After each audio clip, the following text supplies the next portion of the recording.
Assalamualaikum warahmatullahi wabarakatuh.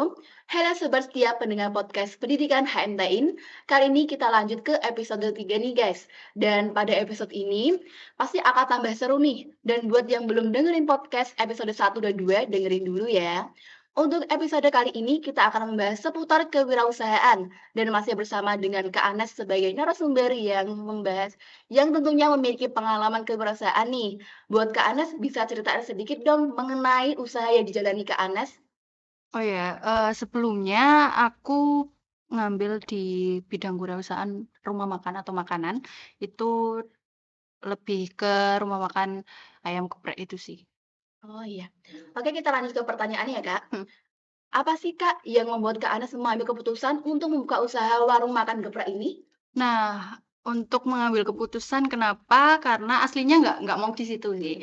Karena nggak punya jiwa entrepreneur juga sih dari dulu, pengennya tuh kayak habis habis lulus ya udah kerja di satu jalur dengan teknik industri gitu kan.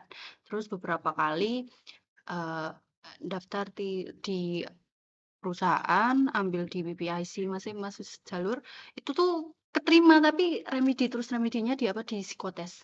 Ketika sampai sampai user, "Mbak, ini kamu disuruh remedi lagi di psikotes terus," gitu. Terus kan akhirnya, "Ah, ya udah nggak usah sesuai jalur, yang penting kerja," gitu.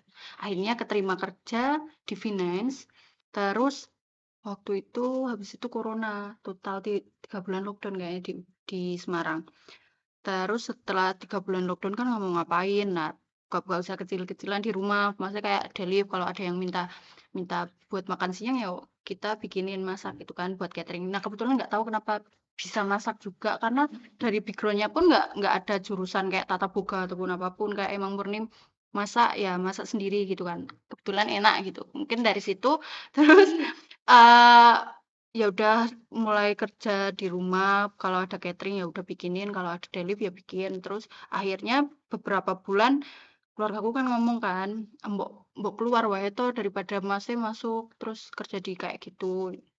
Buka usaha sendiri aja wong kamu ya wae masih masih suka nonton bola," gitu kan. Nah, masih masih suka nonton bola, ya udah toh keluar, nek misal kamu mau nonton bola ya waktumu bebas. Libur tinggal libur, misal misal kamu mau lembur juga uangnya buat memperkaya dirimu sendiri gitu, iya kan. Jadi nggak ada keterikatan sama orang. Terus aku mikir, "Oh iya ya, kenapa enggak?" Akhirnya buka itu. Karena kebetulan kenapa aku ambil di ayam geprek, kan dulu waktu kuliah juga semester, skripsian aku kerja di sini, di rumah makan deket sini kayak di mana, dekat Bulustalan itu loh, itu juga jualan ayam geprek. Nah, di situ udah tahu basic-nya di situ, akhirnya nggak usah di situ.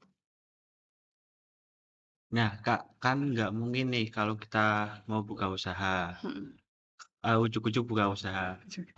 Aku mau tanya dong Kak sama Kak, Apa? per persiapan dan pertimbangannya tuh buat buka usaha itu apa? Nah, persiapan kalau banyak orang itu yang mikir, modalnya nggak ada, nggak perlu kalian modal banyak.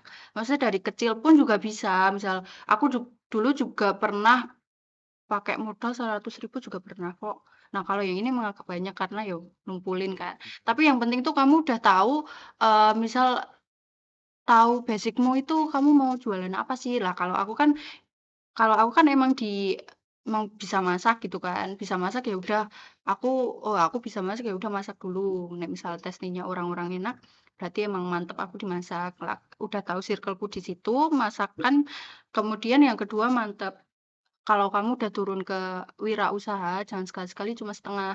Takutnya kalau setengah-setengah ya hasilnya pun juga akan setengah atau makan malah bahkan ketika kamu kalau di wirausaha itu kan kayak ada naik turunnya kan. Jadi kalau misalnya lagi turun takutnya kalau kamu ngerjainnya setengah jadi mutung gitu. Tahu mutung? Nah, Ya, iya. ya tahu mutung. Nah itu, terus kemudian telaten, itu penting banget.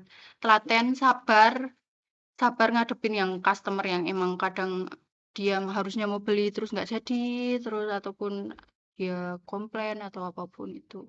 Itu sih Ya berarti kuncinya konsisten ya Kak? konsisten, telaten.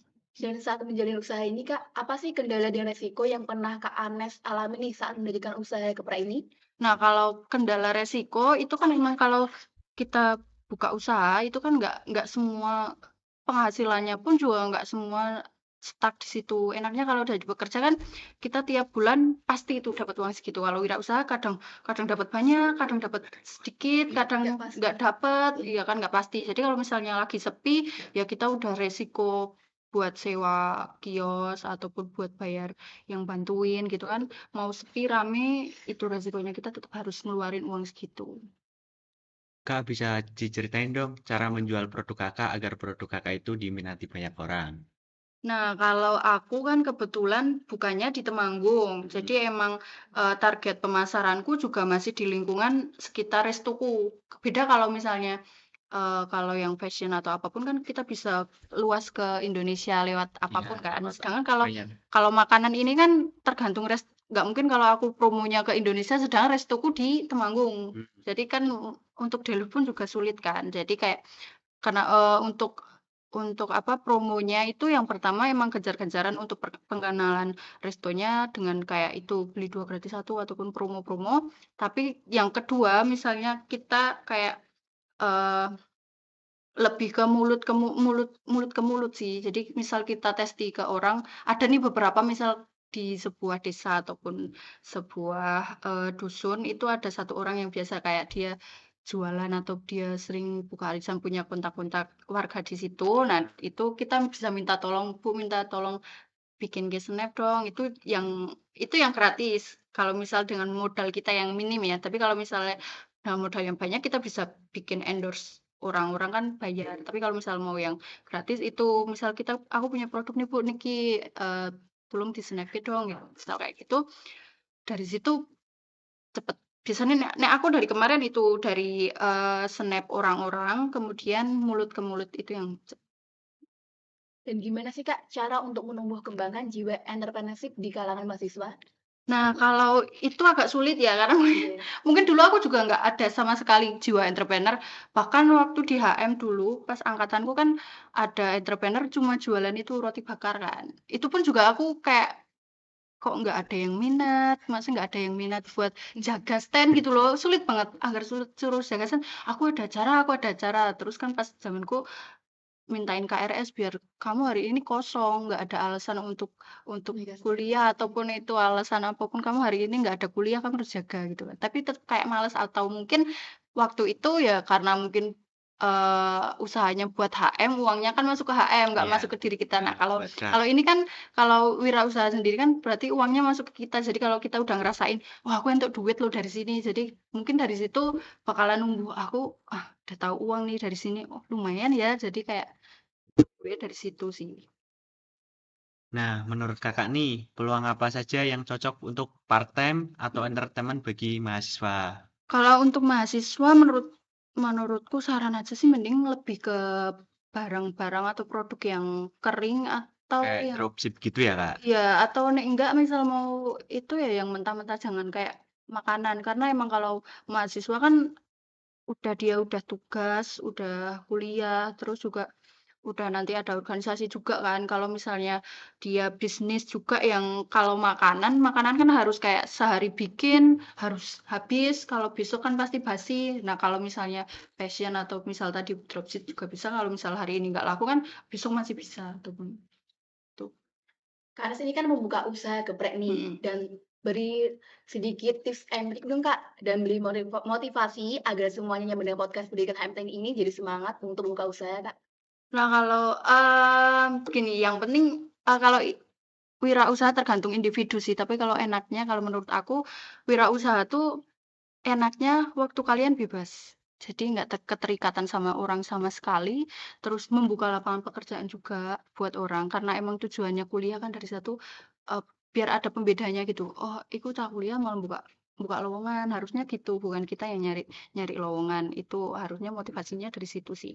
Terus, eee yang paling enak itu sih, waktunya nggak keterikatan. Jadi kita misal mau libur ya nggak ada yang marahin, kalau kita mau lembur ya, ya uangnya buat kita sendiri, jadi lebih bebas aja. Ya intinya dari diri sendiri untuk diri sendiri gitu ya, Iya, Kak? enaknya di Iya. situ. Wah, lengkap banget ya apa yang dijelasin sama Kak Anes tadi mengenai kewirausahaan. Dan semoga sobat pendengar podcast HMT ini setelah mendengar kali ini jadi lebih semangat untuk berbisnisnya. Dan buat kalian yang baru mulai usaha dari nol, jangan takut ya untuk mulai membuka usaha. Oke, sekian dulu ya Sobat setia pendengar podcast Pendidikan HMTIN. Sampai jumpa di kesempatan berikutnya.